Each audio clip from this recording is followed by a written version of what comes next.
teman-teman semua, aku Kia dari kelompok 7 mata kuliah Kekuatan Politik Indonesia.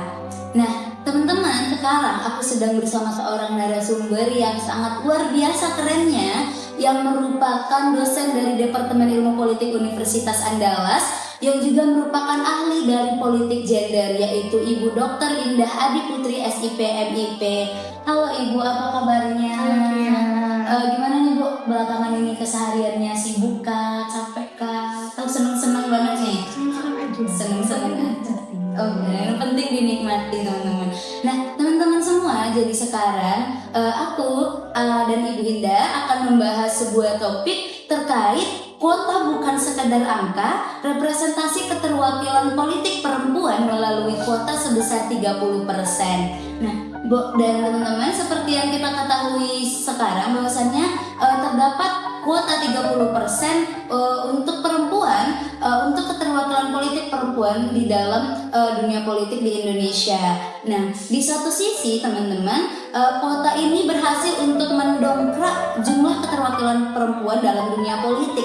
Namun di sisi lain, kuota ini seringkali disebut sebagai hanya pemenuhan administratif saja. Bagaimana tanggapan Ibu mengenai hal ini? Ya, jadi memang ini adalah regulasi yang sebetulnya menjadi alat atau pintu pembuka ya bagi perempuan-perempuan untuk masuk ke dalam dunia politik praktis, terutama di dalam lembaga legislatif ya, lembaga legislatif. Termasuk juga ke dalam kepengurusan partai politik, karena partai politik memang sekarang diharuskan untuk memasukkan perempuan dengan kuota 30% dinamis begitu. Jadi regulasi ini atau program ini sebenarnya adalah pintu pembuka perempuan untuk masuk ke situ, masuk ke dalam politik. Kemudian kita melihat fenomena bahwa perempuan yang masuk ke dalam politik praktis, lembaga legislatif, secara kuantitas itu terutama ketika sudah mendapatkan dukungan yang representatif ya dari masyarakat. Kemudian mereka sudah harus menjalankan fungsi sebagai anggota legislatif tadi. Kalau kemudian ditanyakan apakah peraturan ini sebetulnya hanya sangat administratif, formalitas, atau sebetulnya sudah menjadi substansi dari kehadiran perempuan dalam politik. Dia bisa dilihat dari dua sisi. Kalau kita bisa sekarang ada fenomena bahwa jumlah perempuan yang duduk di lembaga legislatif itu sudah meningkat secara kuantitas, berarti peraturan ini, undang-undang ini sudah mendorong berhasil. Tapi kalau kemudian kita melihat lagi secara lebih dalam, secara lebih teliti, misalnya apakah dengan jumlah yang meningkat tadi sudah berhasil meningkatkan keterwakilan perempuan dari segi substantif? Ini jadi ada keterwakilan secara ide atau gagasan. Nah ini sebetulnya yang ingin kita kejar. Bagaimana keterwakilan perempuan secara ide atau gagasan itu dibuat?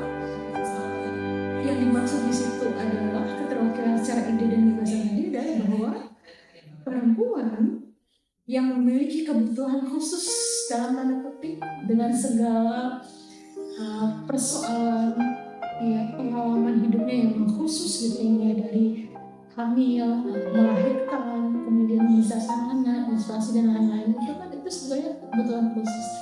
Nah, apakah segala hal yang terkait dengan fakta itu termasuk juga dengan persoalan-persoalan yang mengikut ke dalam kebutuhan khusus tadi itu sudah diakomodasi ke dalam sebuah kebijakan atau program-program pembangunan. Itu yang dimaksud dengan perlakuan secara ide substansi ini. Jadi teman-teman kan bisa membaca kalau secara kuantitas jumlah kehadiran perempuan atau kepentingan perempuan yang secara physically meningkat di lembaga legislatif.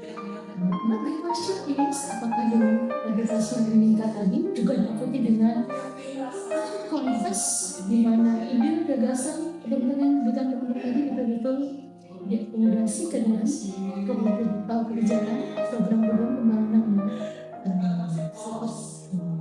Kalau misalnya nih Bu, menurut menurut Ibu apakah kuota 30% ini sudah bisa terbilang merepresentasikan peran perempuan dalam dunia politik baik secara kuantitas tadi atau secara substantifnya, Bu? Dan kira-kira apa dampak dari kebijakan, apa dampak dari keterwakilan perempuan ini dalam kebijakan, Bu?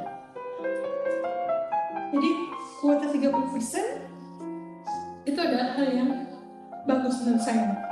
Ya, kan kita tahu sejarahnya. Kalau dalam bidang politik itu ibaratnya ya, laki-laki itu udah jalan lebih dulu 300 kilo ke depan, sementara perempuan masih sedikit. Kuota 30% itu diciptakan, dibuat untuk supaya perempuan bisa mengejar ketertinggalan dari aspek politik tadi. Nah, tinggal persoalan sekarang bagi kita adalah perempuan tapi perspektif laki-laki juga diharapkan di situ bahwa dengan kuota 30% tadi betul-betul menjadikan perempuan adalah subjek di dalam proses politik, tidak menjadi objek terutama bagi partai politik. Apalagi kan pada saat rekrutmen calon anggota legislatif itu kan semua boleh masuk, ya tidak terlihat apakah latar belakangnya seperti apa, kapasitasnya seperti apa. PR-nya ke depan adalah bagaimana partai politik merekrut perempuan itu bisa lebih memperhatikan apakah kapasitas dan itu tidak melihat perempuan sebagai komoditas politik. Nah, jadi gitu. Jangan sampai perempuan menjadi komoditas politik dengan regulasi untuk kuota 30% lebih. Jadi dia seperti pisau bermata dua juga bagi perempuan sebetulnya. Kalau perempuannya tidak cerdas menyikapi regulasi itu, maka dia akan menjadi komoditas politik bagi partai politik. Tapi kalau perempuannya bisa cerdas menyikapinya dengan meningkatkan kapasitas diri, dengan menjaga value-nya tadi supaya tetap bernilai di bagi partai politik dan masyarakat, maka kuota itu adalah senjata yang sangat ampuh supaya perempuan betul-betul mengambil peran di bidang politik.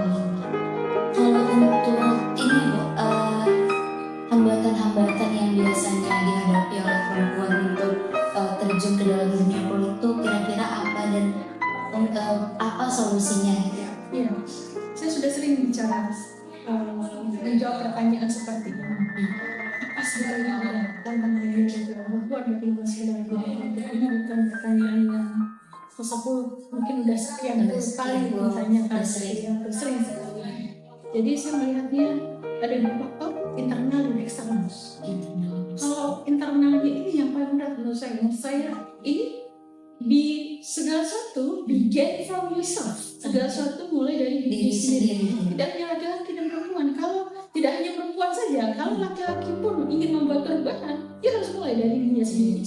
Jadi tidak hanya sekedar persoalan laki-laki dan perempuan. Kalau kita ingin menaklukkan sebuah tantangan, it's begin from yourself. Lakukan tantangan itu memiliki keyakinan diri bahwa saya bisa, saya mampu, dan tunjukkan bahwa kemampuan itu melalui negosiasi, kemampuan untuk membangun hubungan yang saling menguntungkan satu sama lain, kolaborasi.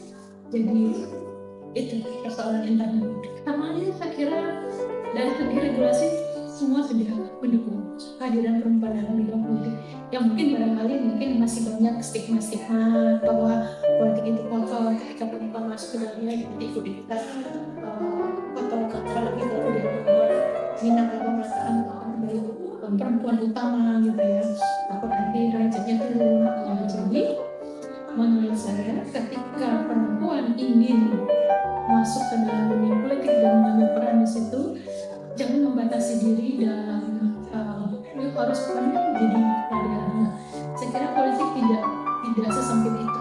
Sepanjang perempuan mampu mempengaruhi proses pengambilan keputusan atau kebijakan yang dibuat, yang dampaknya nanti untuk publik bersama, kepentingan bersama, apalagi untuk perempuan, bisa kita lakukan itu.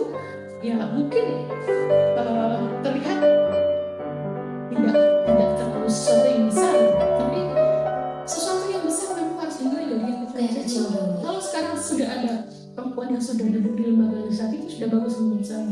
Jadi kita mendukung dan memperbaiki paradigma perspektif yang berkembang, tidak hanya sekedar hadir, tapi juga mampu menunjukkan kualitas mempengaruhi dengan segala argumentasi. Karena politik itu adalah tentang bagaimana cara, tidak hanya who gets what, when, and how, tapi juga bagaimana public policy dibuat dan mengakomodir semua kepentingan masyarakat. Perempuan harus menjadi peran selagi dia bisa menaklukkan masalah internalnya untuk menjadi tekstil menjadi mendukung. Jadi anak mendengar istilah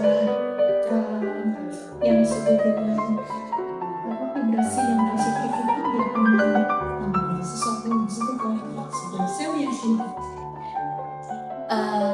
Untuk harapan kedepannya Bu terhadap perempuan gitu, untuk beterjun juga ke dalam dunia politik. Ya, harapannya Harapannya semakin banyak Gen Z yang melek terhadap politik sebagai perempuan. Tapi saya tidak hanya perempuan yang semua ya, laki-laki dan perempuan semakin melek politik, bahwa politik is about us ya, karena segala sesuatu kebijakan yang dibuat nanti akan berdampak pada kita. Maka buatlah dari sekarang track record yang baik untuk diri Anda dan bersiap untuk menjadi leader di masa yang akan datang dengan track record yang sudah diciptakan dari sekarang. Politik itu adalah tentang masa depan kita. Kalau kita tidak memulai dari sekarang, masa depan sudah tidak ada untuk menunggu. Oke, politik adalah masa depan kita yang harus dibentuk dari sekarang teman-teman. Oke teman-teman, mungkin sekian untuk podcast kali ini. Terima kasih Indah atas waktunya dan penjelasannya yang sangat luar biasa kerennya. Sampai jumpa lagi di lain waktu teman-teman. Aku Kia dan Bu Indah pamit undur diri. Dadah.